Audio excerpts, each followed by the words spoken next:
आईनी और regular benches के इख्तियारात का केस मुकर्रर न होने पर supreme court Barham. Supreme court ने एडिशनल रजिस्ट्रार जुडिशल को तौहीन अदालत का शो कॉज नोटिस जारी कर दिया। डिप्टी रजिस्ट्रार सुप्रीम कोर्ट ने अदालत को बताया, जजेस कमेटी के इजलास में फैसला किया गया केस 27 जनवरी को आईनी बेंच सुनेगा। जस्टिस मंसूर अली शाह ने रिमार्क्स दिए, मैं तो जजेस कमेटी का मेंबर हूँ, मुझे इजलास का पता ही नहीं चला। कमेटी के पास ऐसा कोई इख्तियार नहीं है कि वो केस ही ना लगाए। ये केस हमारी अदालत में लगाने के अलावा किसी दूसरी अदालत में भी मुकर्रर नहीं किया गया। ये तो पूरा केस ही गायब कर दिया गया। जजेस कमेटी चाहती तो पूरा बेंच ही दोबारा तश्कील दे सकती थी। जस्टिस आयशा मलिक ने कहा, हमारे सामने फिक्स पूरे हफ्ते के मुकदमा तब्दील हो गए।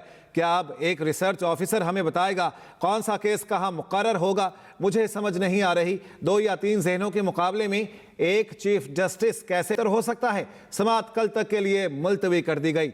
आईनी और रेगुलर बेंच के इख्तियारात का केस मुकर्रर न होने पर supreme court Barham. Supreme court ने एडिशनल रजिस्ट्रार जुडिशल को तौहीन अदालत का शो कॉज नोटिस जारी कर दिया।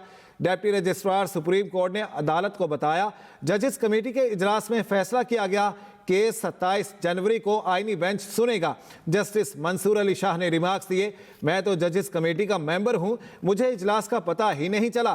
कमेटी के पास ऐसा कोई इख्तियार नहीं है कि वो केस ही ना लगाए। ये केस हमारी अदालत में लगाने के अलावा किसी दूसरी अदालत में भी मुकर्रर नहीं किया गया। ये तो पूरा केस ही गायब कर दिया गया। जजेस कमेटी चाहती तो पूरा बेंच ही दोबारा तश्कील दे सकती थी। आईनी और रेगुलर बेंचेस के इख्तियारात का केस मुकर्रर न होने पर supreme court Barham. Supreme court ने एडिशनल रजिस्ट्रार जुडिशल को तौहीन अदालत का शो कॉज नोटिस जारी कर दिया। डिप्टी रजिस्ट्रार सुप्रीम कोर्ट ने अदालत को बताया, जजेस कमेटी के इजलास में फैसला किया गया केस 27 जनवरी को आईनी बेंच सुनेगा।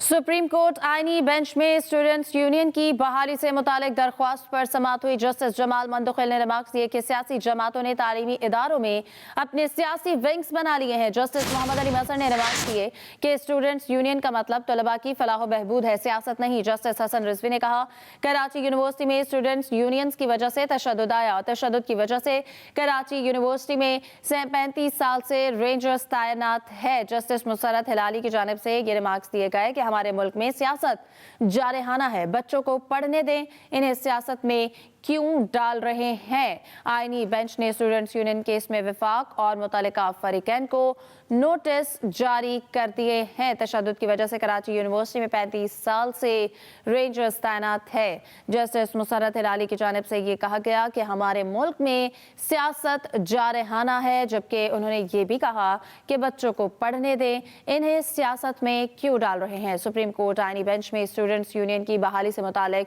दरख्वास्त पर समाअत हुई। स्टूडेंट्स यूनियन केस में विफाक और मुतल्लिका फरीकैन को नोटिस जारी। बराह रास्त आपको लिए चलेंगे इस्लामाबाद हाई कोर्ट के एडिशनल जजेस की तकरीब हल्फ बर्दारी में। I will not allow my personal interest to influence my official conduct or my official decisions. That I will not allow my personal interest to influence my official conduct or my official decisions. That I will preserve, protect and defend the Constitution of the Islamic Republic of Pakistan. Protect and defend the Constitution of the Islamic Republic of Pakistan. And that in all circumstances, I will do right to all manner of people. I will do right to all manner of people. According to law. Without fear or favor. Affection or ill will. May Allah Almighty help and guide me. May Allah Almighty help and guide me. Amen. Affection or ill will. May Allah Almighty help and guide me. May Allah Almighty help and guide me. Amen. Islamabad high court के additional जजेस की तकरीब हल्फ बर्दारी chief justice Aamir Farooq की जानिब से नए additional जजेस से हल्फ लिया गया। एडिशनल जजेस में आजम खान और राशिद इनाम मिनहास ने अपने ओहदे का हल्फ उठाया है। इस्लामाबाद हाई कोर्ट में 2 एडिशनल जजेस की तकर्री। इस्लामाबाद हाई कोर्ट के एडिशनल जजेस की तकरीब हल्फ बर्दारी चीफ जस्टिस आमिर फारूक की जानिब से नए एडिशनल जजेस से हल्फ लिया गया। Chief justice Islamabad high court Aamir Farooq ने एडिशनल जजेस से हल्फ लिया। इंतखाबी धांधली के खिलाफ दरख्वास्त पर समात। जस्टिस जमाल मंदोखेल ने रिमार्क्स दिए, फॉर्म 45 और 47 में फ़र्क है तो कोई एक सही होगा। फॉर्म को जांचने के लिए पूरी इंक्वायरी करना होगी। क्या खैबर पख्तूनख्वा से बलूचिस्तान तक सारा इलेक्शन ही गलत था? हर हल्के की अलहदा इंक्वायरी होगी। वकील हामिद खान ने कहा, ये इस अदालत की कमजोरी है कि अभी तक सुमोटो नहीं ले सकी। जस्टिस जमाल मंदोखेल ने कहा, हामिद साहब आप सीनियर वकील हैं, अल्फाज का चुनाव देखकर करें। अदालत ने बानी पिचाई के वकील को तैयारी के लिए वक्त दे दिया। समात गैर मुय्यना मुद्दत तक के लिए मुलतवी कर दी गई। सुप्रीम कोर्ट में बानी पिचाई की इंतखाबी धांधली के खिलाफ दरख्वास्त पर समात। जस्टिस जमाल मंदोखेल ने रिमार्क्स दिए, फॉर्म 45 और 47 में फ़र्क है तो कोई एक सही होगा। फॉर्म को जांचने के लिए पूरी इंक्वायरी करना होगी। क्या खैबर पख्तूनख्वा से बलूचिस्तान तक सारा इलेक्शन ही गलत था? हर हल्के की अलहदा इंक्वायरी होगी। वकील हामिद खान की जानिब से कहा गया कि ये इस अदालत की कमजोरी है कि अभी तक सुमोटो नहीं ले सकी। जस्टिस जमाल मंदोखेल ने कहा, हामिद साहब आप सीनियर वकील हैं, अल्फाज का चुनाव देख कर करें।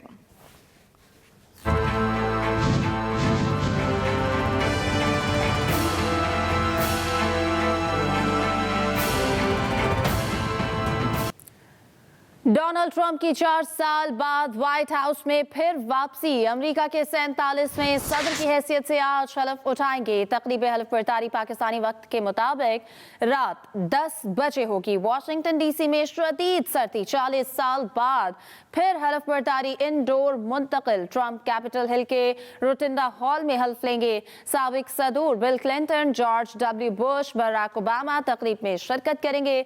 2,20,000 टिकट होल्डर्स की अक्सरियत भी हलफ बर्दारी नहीं देख पाएगी।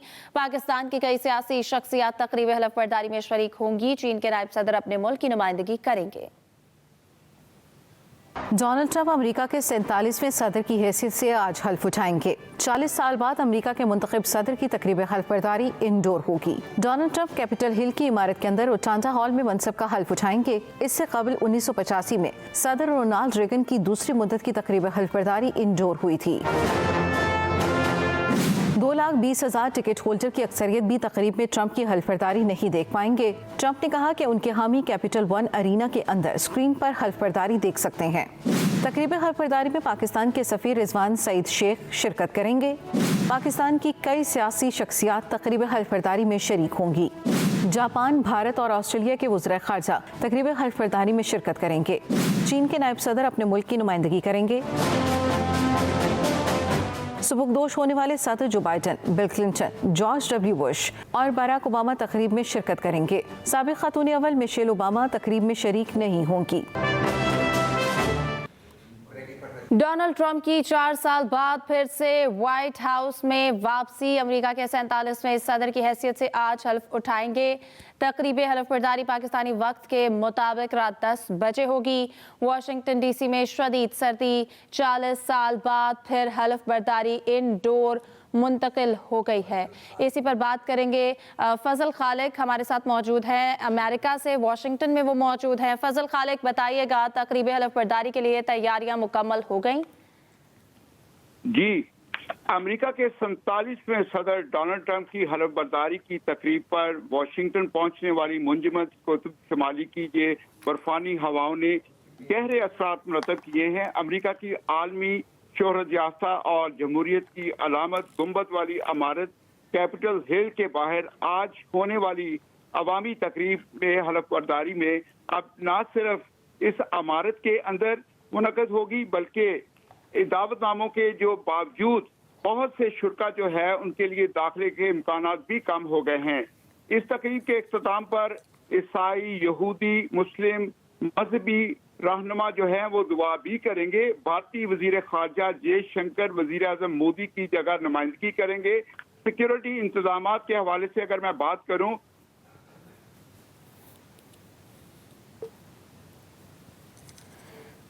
ठीक है फजल खालिक, आप हमें तैयारियों के हवाले से बता रहे थे। वॉशिंगटन से हमारे साथ मौजूद थे। बहुत शुक्रिया फजल खालिक आपका। पाकिस्तान का तजारती तरक्की की तरफ एक बड़ा कदम। गवादर इंटरनेशनल एयरपोर्ट मुकम्मल फाल हो गया। परवाजों की आमदोरफ्त शुरू हो गई। PIA की पहली परवाज 46 मुसाफिरों को लेकर कराची से गवादर पहुंच गई। PK 503 ने पहली कमर्शियल परवाज की हैसियत से लैंड किया। पहली परवाज को गवादर उतरने पर वाटर सल्यूट दिया गया है। वजीर हवाबाजी ख्वाजा आसिफ, वजीर आला बलूचिस्तान ने पहली परवाज का इस्तकबाल किया। फीता काटकर एयरपोर्ट का इफ्तिताह भी किया है। पाकिस्तान का तजारती तरक्की की तरफ एक बड़ा कदम। गवादर इंटरनेशनल एयरपोर्ट मुकम्मल फाल हो गया।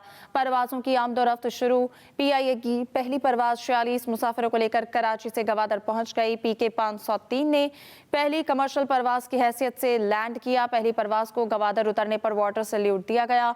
वजीर हवाबाजी ख्वाजा आसिफ, वजीर आला बलूचिस्तान ने पहली परवाज का इस्तकबाल किया। फीता काटकर एयरपोर्ट का इफ्तिताह भी किया है। PK 503 ने पहली कमर्शियल परवाज की हैसियत से लैंड किया। वजीर हवाबाजी ख्वाजा आसिफ, वजीर आला बलूचिस्तान ने पहली परवाज का इस्तकबाल और इफ्तिताह भी किया। गवादर इंटरनेशनल एयरपोर्ट मुकम्मल फाल हो गया है।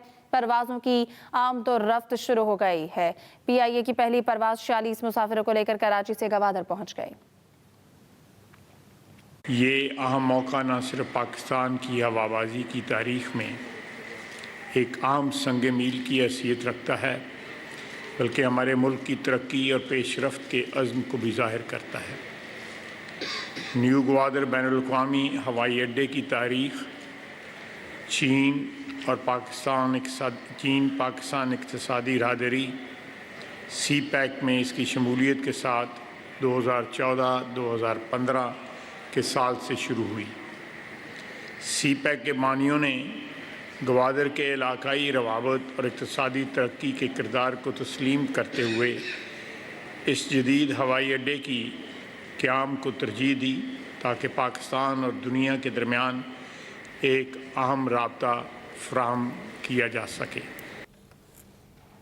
बलूचिस्तान असम्बली के टिश्यू पेपर्स कराची के निजी होटल में फरोख्त होने का इंकशाफ हुआ। वीडियो वायरल हो गई। होटल मालिक का कहना है कि शकील अहमद नामी शख्स ने ये टिश्यू पेपर्स मुझे फरोख्त किए थे। मुझे मालूम नहीं था कि ये बलूचिस्तान असम्बली के टिश्यू पेपर्स हैं। बलूचिस्तान असम्बली के सेक्रेटरी का कहना है कि टिश्यू पेपर्स का ठेकेदार इन्हें कराची के निजी होटल्स को सप्लाई कर रहा था। वीडियो वायरल होने पर टिश्यू पेपर सप्लाई करने वालों के खिलाफ कार्रवाई का फैसला भी किया गया है। मालिक हूँ और मेरे को शकील नाम बंदा है, सप्लायर है वो। उसने मेरे को लेकर आया ये और मैंने लेना इस्तेमाल किया। और तो मेरे को पता नहीं है कि सुबह असम्बली का है बलूचिस्तान का। मैं माजरत खा हूँ। इसलिए डब्बा मिला था, बैंक से मिल गया था हमें, तो हमने ये सिर्फ लिंक करके इनको दिया है। होटल में दे दिया था। अब ये गलती हो गया, हमसे इसके लिए माजरत खाएं हम। वीडियो को स्किप। बलूचिस्तान असम्बली के टिश्यू पेपर्स कराची के होटल में फरोख्त होने का इंकशाफ हुआ। Video viral. होटल मालिक का कहना है कि शकील अहमद नामी शख्स ने मुझे ये टिश्यू पेपर फरोख्त किए थे। मुझे मालूम नहीं था कि ये बलूचिस्तान असम्बली के टिश्यू पेपर हैं। बलूचिस्तान असम्बली के सेक्रेटरी का कहना है कि टिश्यू पेपर्स का ठेका इन्हें कराची के निजी होटल को सप्लाई कर रहा था। वीडियो वायरल होने पर टिश्यू पेपर सप्लाई करने वालों के खिलाफ कार्रवाई का फैसला किया गया है।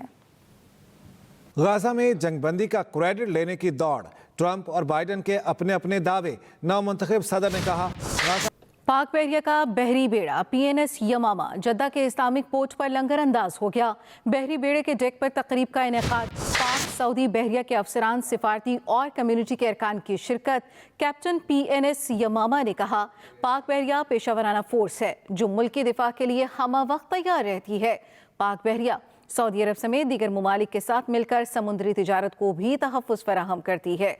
पाक बहरिया का बहरी बेड़ा PNS यमामा जद्दा के इस्लामिक पोर्ट पर लंगर अंदाज हो गया।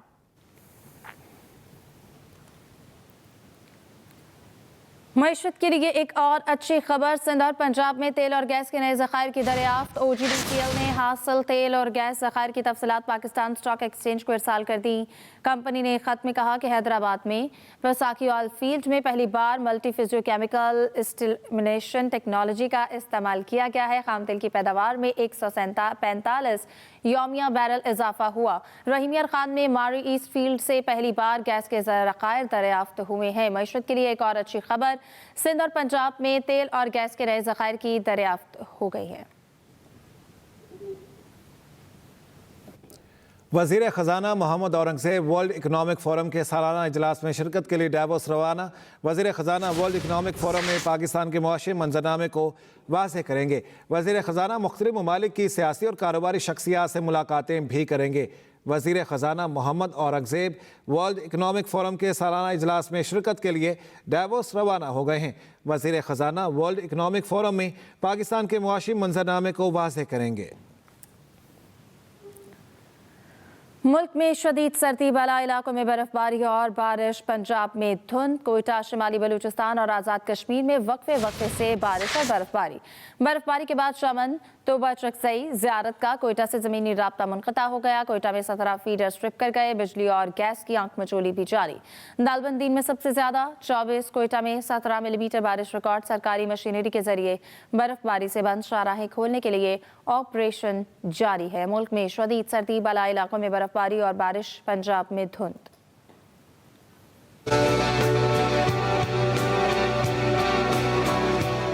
मुल्क भर में सर्दी अपने जोबन पर है। बालाई इलाकों में गजब की ठंड पड़ने लगी। पंजाब में धुंध छाई रही। लेह में दर्जा हरारत -9, गोपिस का -6 रिकॉर्ड किया गया। श्रीनगर में पारा -3 को छू गया। कोयटा, शिमाली बलूचिस्तान और आज़ाद कश्मीर में वक्फे वक्फे से बारिश और बर्फबारी जारी है। चमन तोबा चकसई ज़ियारत का कोयटा से ज़मीनी राब्ता मुनक़ता हो गया। बिजली और गैस की आंख मचोली भी जारी है। दालबंदीन में सबसे ज़्यादा 24, कोयटा में 17 मिलीमीटर बारिश रिकॉर्ड की गई। पेशावर समेत खैबर पख्तूनख्वा में सर्द मौसम का सिलसिला जारी है। महकमा मौसमियात के मुताबिक पहाड़ी इलाकों में बर्फबारी का इम्कान है। मैदानी इलाकों में 2 रोज बादल छाए रहने के बाद धूप निकल आई। कराची में सर्द हवाओं के बाइस सर्दी की शिद्दत बरकरार है। आज कम से कम दर्जा हरारत 11 डिग्री सेंटीग्रेड रिकॉर्ड हुआ। उधर लाहौर समेत पंजाब भर में बादलों का बसेरा जारी है। महकमा मौसमियात के मुताबिक रावलपिंडी डिवीजन के अजला में आज हल्की बारिश के इम्कानात हैं। बादल बरसाने वाला ये सिलसिला आज रात पाकिस्तान से निकल जाएगा। कोयटा समेत शुमाली बलूचिस्तान में सर्दी की शदीद लहर बरकरार है। सूबाई दारुल हुकूमत कोयटा ज़ियारत, कलात और पशीन में बारिशों और बर्फबारी के बायस लोगों को मुश्किलात का सामना करना पड़ रहा है। इस वक्त वहाँ क्या सूरत हाल है, जानेंगे अपने नुमाइंदे मोहम्मद अकरम से। बताइएगा अकरम। हाँ जी बिल्कुल, महकमा मौसमियात की जानिब से की जाने वाली पेशनगोई के बाद कोयटा समेत शुमाली बलूचिस्तान के मुख्तलिफ अजला में गुज़िश्ता 2 रोज़ से बारिशों और बर्फबारी का सिलसिला वक्फे वक्फे से जारी है। इस वक्त भी कोयटा शहर और बलूचिस्तान के मुख्तलिफ अजला में बारिशों और हल्की बर्फबारी का सिलसिला भी जो है वक्फे वक्फे से जारी है, जिसमें सबसे ज़्यादा जो है बारिश बताया जा रहा है दालबंदीन में रिकॉर्ड की गई है, जहाँ पर 27 मिलीमीटर रिकॉर्ड की गई है। उसके साथ साथ कोयटा में 22 मिलीमीटर के करीब जो है ना 2 रोज़ के दौरान बारिश रिकॉर्ड की गई है। उसके साथ साथ जो बर्फबारी है वहाँ पर उसके हवाले से बताया जा रहा है कि कलात, मस्तूंग, लखपास, हजारगंजी के साथ साथ जो है ना इसके अतराफ के एरियाज में भी जो है बर्फबारी की वजह से लोगों को मुश्किलात का सामना करना पड़ा है। कोयटा में भी हल्की बर्फबारी के बाद जो है अब जो मुख्तलिफ जो इलाके थे, जो रास्ते बंद हो चुके थे, उन्हें भी मुतल्लिका हुकाम ने खोलने का सिलसिला शुरू कर दिया है। ज़ियारत में शदीद तरीन बर्फबारी हुई है और इसके साथ साथ चमन, तोबा चकसई, कान मेतरजई, खानोजई और सराउंडिंग के जो इलाके हैं वहाँ भी बर्फबारी की वजह से लोगों को मुश्किलात का सामना करना पड़ा है। आज सुबह सवेरे जो कोयटा में दर्जा हरारत रिकॉर्ड किया गया उसके मुताबिक बताया जा रहा है कोयटा में -3 डिग्री सेंटीग्रेड, कलात में -6 डिग्री सेंटीग्रेड और ज़ियारत में जो बताया जा रहा है -7 डिग्री सेंटीग्रेड की शदीद तरीन ठंड की वजह से लोगों को मुश्किलात का सामना करना पड़ रहा है। 2 रोज से बिजली और गैस की आंख मचोली भी जारी है। लोगों को परेशानी का सामने अक्सर इलाकों में जो है ना फीडर ट्रिप कर जाने की वजह से भी बिजली लोगों को 2 रोज से फराहम नहीं हो सकी। अवामी हल्कों का यही कहना है कि बारिशों के दिनों में जिस तरह से लोगों को मुश्किलात का सामना करना पड़ता है, इसी तरह से मुतल्लिका हुकाम को बिजली की फरहमी के लिए भी मौसर इक़दाम करने की ज़रूरत है। जी मोहम्मद अकरम, बहुत शुक्रिया आपका इस बारे में अपडेट करने के लिए। आगे बढ़ते हैं, आपको बताते हैं धाबेजी पंपिंग स्टेशन पर बिजली का ब्रेकडाउन। बैक प्रेशर से 72 इंच कुतर की पाइपलाइन नंबर 1 और 5 धमाके से फट गई। लाखों गैलन पानी ज़ाया हो गया। बड़ा इलाका ज़ेरे आब आ गया। इंतज़ामिया के मुताबिक पाइपलाइंस की मुरम्मत का काम शुरू हो चुका है। 24 घंटे का वक्त लग सकता है। आपको अपडेट करेंगे। लाखों गैलन पानी ज़ाया हो गया। बड़ा इलाका ज़ेरे आब आ गया है ये पाइपलाइंस फटने से। पावर डिवीजन का धाबेजी पंपिंग स्टेशन पर बिजली के ब्रेकडाउन का नोटिस के इलेक्ट्रिक को फौरी इकदाम करने और बिजली बहाल करने की हिदायत। तर्जुमान पावर डिवीजन का कहना है कराची के अवाम को पानी की सप्लाई हर सूरत बहाल होनी चाहिए। पावर डिवीजन का धाबेजी पंपिंग स्टेशन पर बिजली के ब्रेकडाउन का नोटिस के इलेक्ट्रिक को फौरी इकदाम करने और बिजली बहाल करने की हिदायत। तर्जुमान पावर डिवीजन का कहना है कराची के अवाम को पानी की सप्लाई हर सूरत बहाल होनी चाहिए। के इलेक्ट्रिक को सिस्टम अपग्रेड करने की ज़रूरत है। मुस्तकबिल में ऐसे वाक़यात से बचने और फौरी निमटने के इकदाम किए जाएं। के इलेक्ट्रिक को सिस्टम अपग्रेड करने की ज़रूरत है। मुस्तकबिल में ऐसे वाक़यात से बचने और फौरी निमटने के इकदाम किए जाएं।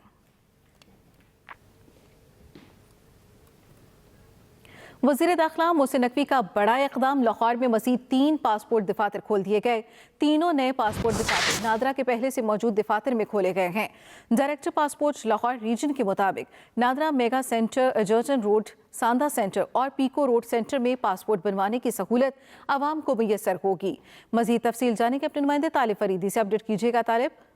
बिल्कुल जी, नादरा के मेगा सेंटर और सांदा और पीको रोड के दफातर जो हैं वो आवाम के लिए पासपोर्ट के लिए भी खोल दिए गए हैं। पासपोर्ट महकमा पासपोर्ट एंड इमिग्रेशन ने 3 काउंटर जो हैं वो नादरा मेगा सेंटर शिमला पहाड़ी पे बनाए हैं और एक काउंटर जो है पीको रोड और सांदे ऑफिस में जो नादरा के दफातर थे वहाँ पे बनाए हैं। वहाँ पे 10 बजे तक रात काम होगा। जो मेगा सेंटर है शिमला पहाड़ी पर वहाँ पे 24 घंटे जो है शनाख्ती कार्ड के साथ पासपोर्ट बनाने की भी सहूलत मैसर आ जाएगी, क्योंकि लाहौर की आबादी तकरीबन 1.5 करोड़ तक पहुँच चुकी थी और रोजाना तकरीबन 7 से 8 हज़ार लोग पासपोर्ट के दफातर आते थे, जिनको बहुत मुश्किलात का सामना करना पड़ता था क्योंकि दफातर कम थे। अब काउंटर बनने से जो आवाम है उनको फायदा ये होगा कि जिसने शनाख्ती कार्ड भी बनवाना है वो भी नादरा सेंटर के उसमें जाएगा और साथ ही अपना पासपोर्ट भी बना लेगा। महकमा पासपोर्ट का कहना यह था कि आइंदा जितने भी एक DHA में और एक रायवंड में और एक शादरा में जो उनका दफातर है वहाँ पे भी जल्द मजीद काउंटर कायम कर दिए जाएंगे ताकि लोगों को पासपोर्ट बनाने में मुश्किलात का सामना ना करना पड़े। बहुत शुक्रिया तालिब फरीदी। रावलपिंडी में दिलचस्प डॉग शो में मुख्तलिफ नस्ल के कुत्ते शौकीन की तवज्जो का मरकज बने रहे। 50 से ज्यादा नस्ल के सैकड़ों कुत्तों ने समा बांध दिया। डॉग शो में पहली मरतबा कैट लवर्स के लिए कैट शो का एहतमाम भी किया गया। डॉग शो का अहवाल बता रहे हैं साले मुगल।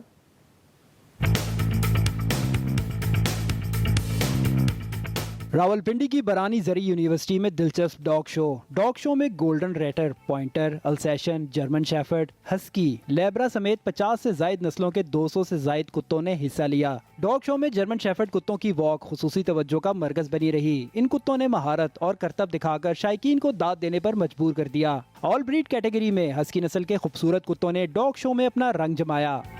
कैट शो कर रहे हैं जो कि फर्स्ट टाइम हम यहाँ पे कर रहे हैं और वो under the banner of Pakistan kennel club है। और इसके अलावा एक आज हमारे पास जर्मन शेफर्ड का स्पेशलिटी शो हो रहा है और ऑल बीट शो, कासिफ शो भी हम डॉग शो कर रहे हैं यहाँ पे। यहाँ कैट शो भी था और मुझे यहाँ बहुत मजा आया। अपनी क्लास में फर्स्ट आया है और अभी इसका कम्पीट होने वाला है दोबारा बेबी फीमेल के साथ। ये एक हेल्दी एक्टिविटी है, मैं इसे कहूँगा कि पाकिस्तान में इसको प्रमोट होना चाहिए। डॉग शो में पहली मरतबा कैट लवर्स के लिए कैट शो का भी एहतमाम किया गया, जिसे शायकीन ने खूब सराहा। डॉग शो के शुरका और शायकीन का कहना था कि ऐसे शोज को हुकूमत को भी सरपरस्ती में लेना चाहिए ताकि सेहतमंदाना सरगर्मियों को फरोग मिले। साले Mughal, express news, Rawalpindi. India के ओलंपिक मेडलिस्ट नीरज चोपड़ा ने शादी कर ली। सोशल मीडिया पर शादी की तस्वीर शेयर करते हुए जिंदगी के नए सफर की खुशखबरी दी। जैवलिन थ्रो के नामवर भारतीय एथलीट नीरज चोपड़ा दो बार ओलंपिक्स में मेडल जीत चुके हैं। उन्होंने सोशल मीडिया पर लिखा कि वो और हिमानी ज़िंदगी के नए बाब का आगाज़ कर रहे हैं। जोड़े ने ख़ानदान के अफराद की मौजूदगी में एक तकरीब में शादी की। हरियाणा से ताल्लुक़ रखने वाली हिमानी साबिक टेनिस प्लेयर हैं और अब वो स्पोर्ट्स मैनेजर के तौर पर जिम्मेदारियाँ निभा रही हैं। इस न्यूज़ बुलेटिन से अब तक के लिए इतना ही। ताज़ा तरीन खबरों से बाखबर रहने के लिए विजिट कीजिए हमारी वेबसाइट express.pk। इसके अलावा आप हमें फेसबुक और एक्स पर भी फॉलो कर सकते हैं। बाखबर रहिए और देखते रहिए एक्सप्रेस न्यूज़।